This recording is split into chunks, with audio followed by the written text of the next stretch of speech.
안녕하세요. 책 읽어주는 쭈목입니다. 진 에드워드의 새 왕 이야기 두 번째 시간입니다. 2장 한 미친 왕의 성에서. 다윗은 그 미친 왕에게 노래를 불러주었습니다. 자주 그렇게 하였습니다. 음악은 그 왕에게 큰 위로가 되었습니다. 적어도 그렇게 보였습니다. 그리고 다윗이 노래를 부를 때면 성 안의 모든 사람들은 왕궁 복도에 서서 왕실을 향해 귀를 기울여 그의 노래를 들었습니다. 그들은 이 젊은이가 그런 훌륭한 곡조와 가사를 만들게 된 것을 놀랍게 여겼습니다. 모든 사람들이 가장 좋아하는 노래는 작은 양으로부터 배운 그 노래였습니다. 전사들과 마찬가지로 그들은 그 노래를 구절마다 사랑하였습니다.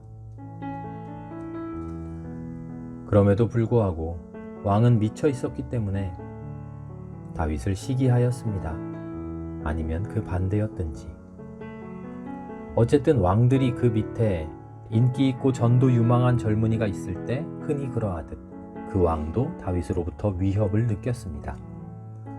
또한 다윗이 알고 있었듯이 그 왕도 언젠가는 이 젊은이가 자신의 자리를 차지하게 될 것이라는 사실을 알고 있었습니다. 그러나 다윗이 정당한 방법으로 왕위에 오를지 아니면 비열한 방법으로 할 것인지 사울은 그것을 몰랐고 바로 그것이 왕을 미치게 하는 일 중에 하나였습니다. 다윗은 아주 불편한 상황에 놓이게 되었습니다. 그럼에도 불구하고 그는 자신에게 아직 전개되지 않은 이 드라마를 깊이 이해하고 있는 듯 하였습니다. 그 당시 최고의 현인이라 할지라도 이해하기 힘든 것들을 지금 우리의 때, 사람들이 훨씬 똑똑해진 이때라면 더욱 이해할 수 없는 그런 것들을. 그러면 그것이 무엇일까요? 고통을 통과한 사람들, 하나님께서 그렇게 찾으셨지만 찾을 수 없었던 그런 종류의 사람들이었습니다. 하나님은 깨어진 그릇을 원하셨던 것입니다. 미친 왕은 다윗을 자신의 왕국을 위협하는 존재로 보았습니다. 그 왕이 이해하지 못한 것은 한 나라가 어떤 위험을 겪을 것인가에 대해서 하나님이 결정하시도록 해야 한다는 사실이었습니다. 그것을 모른 채 사울은 모든 미친 왕들이 할 수 있는 일들을 하였습니다. 그는 다윗에게 창을 던졌습니다. 그럴 수 있었습니다. 그는 왕이었으니까요. 왕은 그런 일을 할 수 있습니다. 왕들은 거의 다 그렇지요. 그들은 창을 던질 권리를 주장합니다. 모든 사람들도 그들이 그런 권리를 가지고 있음을 압니다. 그들은 너무도 잘 알고 있습니다. 어떻게 하느냐고요? 그것은 왕이 그들에게 그렇다고 말해 주었기 때문이지요. 아주 여러 번. 하나님께서 기름 부으셨다 하더라도 이런 미친 왕이 진정한 왕일 수 있을까요? 당신의 왕은 어떻습니까? 하나님의 기름 부으신 자입니까? 아마 그럴 수 있겠지요. 그러나 그렇지 않을 수도 있습니다. 아무도 확실하게는 모릅니다. 사람들은 다 분명하다고 합니다. 확신한다고까지 말하지요. 그러나 그렇지 않습니다. 그들은 알지 못합니다. 하나님만이 아시지요. 그러나 그분은 말씀하시지 않을 것입니다. 만약 당신의 왕이 진정한 하나님의 기름 부으신 자이지만 그 역시 창을 던진다면 당신이 확신할 수 있는 사실이 몇 가지 있습니다. 당신의 왕은 굉장히 미쳤다는 것을, 그리고 그는 사울왕의 반열에 서 있다는 것을. 하나님은 학교를 하나 가지고 계십니다. 그것은 작은 학교이지요. 적은 수의 사람이 입학해서 더 적은 수가 졸업을 합니다. 사실 아주 적은 수의 사람들입니다. 하나님이 이 학교를 가지고 계신 이유는 그분께는 깨어진 사람들이 없기 때문입니다. 그 깨어진 사람 대신 몇몇 다른 종류의 사람들이 있을 뿐입니다. 하나님이 주신 권위를 가진 자라고 주장하지만 그렇지 않은 사람들. 깨어진 사람들이라고 부르짖지만 그렇지 않은 사람들. 그런가 하면 하나님께로부터 권위를 받기는 했으나 미쳐 있거나 깨어지지 않은 사람들. 그리고 유감스럽게도 하나님 보시기에 이 모든 것들을 요란하게 섞은 잡동사니의 사람들도 있습니다. 그분은 이런 모든 사람들은 넘치도록 가지셨으나 깨어진 사람은 거의 없으신 것입니다. 순종과 깨어짐을 배우는 이 신성한 학교에는 왜 그렇게 학생들이 적을까요? 그것은 이 학교에 있는 모든 사람들이 겪어야 할 많은 고통 때문입니다. 그리고 당신이 추측한 대로 종종 고통을 안겨주는 깨어지지 않은 지도자들 때문이기도 합니다. 다윗은 한때 이 학교의 학생이었고 사울은 다윗을 깨뜨리기 위해 하나님이 선택하신 방법이었습니다. 왕이 점점 더 미쳐감에 따라 다윗은 더 깊이 이해하게 되었습니다. 그는 진정한 권위 아래 하나님께서 자신을 그 왕의 궁전에 있게 하셨음을 알게 되었습니다. 사울 왕의 권위가 진정한 것이라고요? 그렇습니다. 하나님에 의해 선택된 권위이지요. 그렇지만 다윗을 위해 선택된 깨어지지 않은 권위입니다. 그러나 그럼에도 불구하고 그 기름 부음에 있어서는 신성한 것입니다. 그렇습니다. 그런 일은 가능한 것이지요. 다윗은 숨을 들여 마시고 그의 미치광이 왕 밑으로 들어가 지옥과도 같은 그 길로 더 깊이 나아갔습니다. 다윗에게는 의문이 하나 있었습니다. 누가 당신에게 창을 던진다면 당신은 어떻게 하겠습니까? 여러분은 다윗이 이 질문의 답을 몰랐다는 것이 이상하지 않습니까? 이 세상의 모든 사람들은 창이 그들에게 던져질 때 어떻게 해야 하는지 알고 있지요. 당연히 그 창을 집어 곧장 되돌려 던지지 않겠습니까?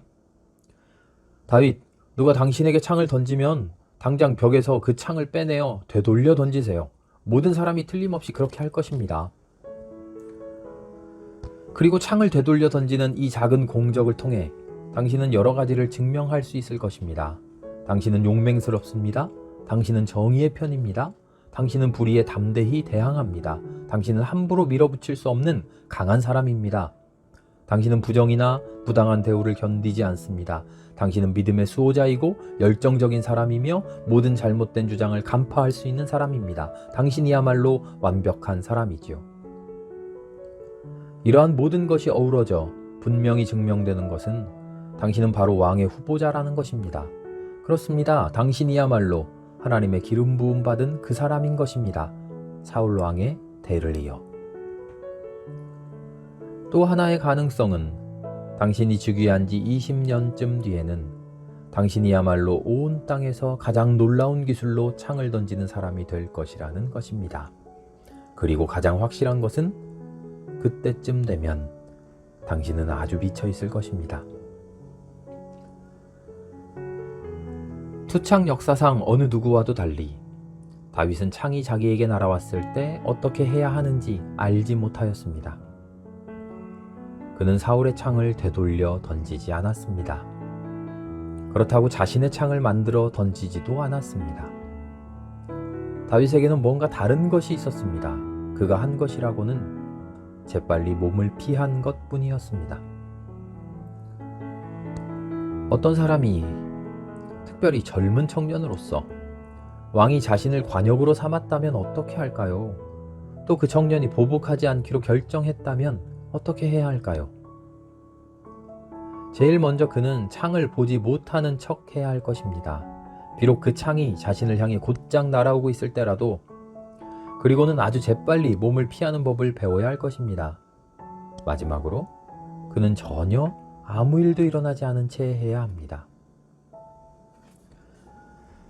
창에 맞은 사람은 쉽게 알아볼 수 있습니다. 그의 얼굴은 좋지 못한 감정들로 짙게 그늘져 있기 때문입니다. 다윗은 한 번도 창에 맞지 않았습니다. 그는 아주 깊이 감추어진 비밀을 서서히 배워갔던 것입니다. 그는 날아오는 창으로부터 자신을 보호해줄 3가지 방법을 터득하게 되었습니다. 첫째, 인기 있고 쉽게 배울 수 있는 창 던지기 기술을 전혀 배우지 않는 것입니다. 둘째, 창 던지는 사람들과 함께 있지 않도록 하는 것입니다. 셋째, 입을 꼭 다무는 것입니다. 이렇게 할 때 그 창이 당신의 심장을 꿰뚫고 지나간다 하더라도 결코 당신을 건드리지는 못할 것입니다. 나의 왕은 미쳤어요. 적어도 내가 보기에는 그렇습니다. 어떻게 해야 합니까? 첫째, 이 불변의 사실을 받아들이십시오. 당신은 아니 우리 중 아무도 누가 하나님의 기름 부음 받은 자인지 알 수 없습니다. 어떤 왕들에 대해서는 모든 사람들이 분명히 사울의 반열에 있다고 장담하지만 사실은 다윗 왕의 뒤를 잇는 사람들이기도 합니다. 누가 옳은가요? 누가 알 수 있는 것인지요?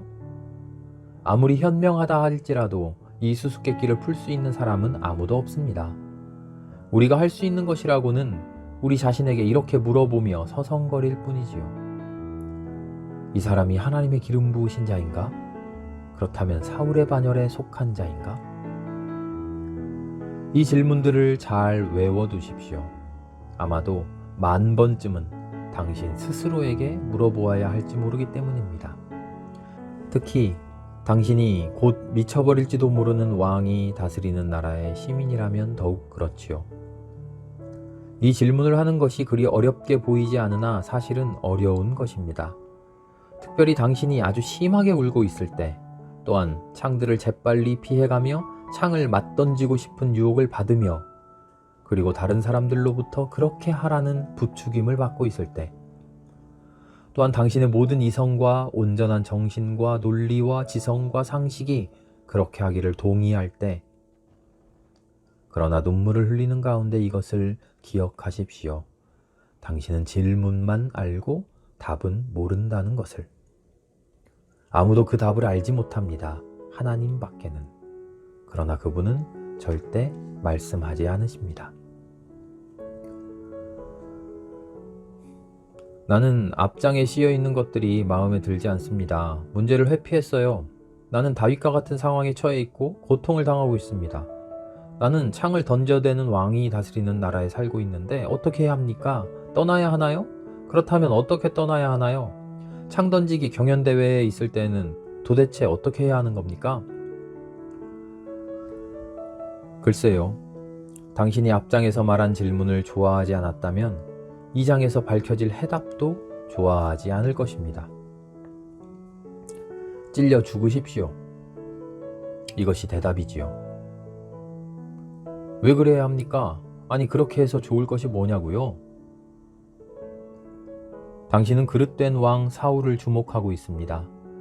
당신이 당신의 왕을 주목하고 있는 한 당신은 지옥과도 같은 현재의 상황 가운데 그를 단지 그만을 탓하게 될 것입니다. 조심하십시오.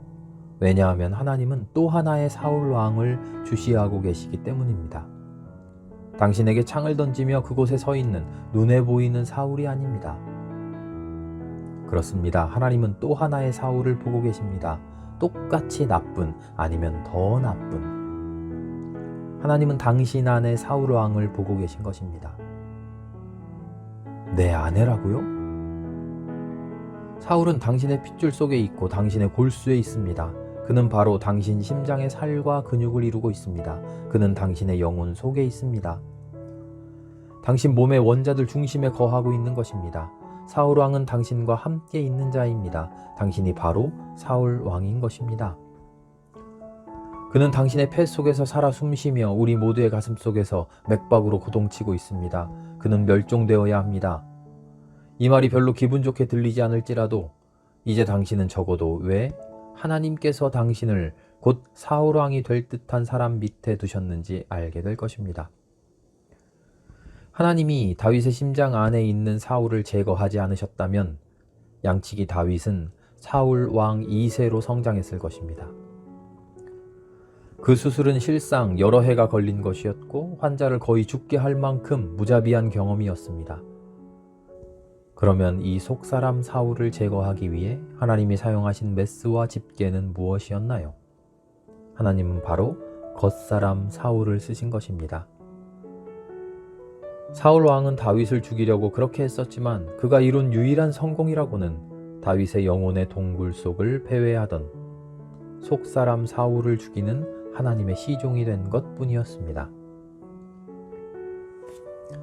그렇습니다. 이 과정 속에서 다윗은 파멸된 것이나 다름이 없었습니다. 그러나 그렇게 될 수밖에 없었습니다.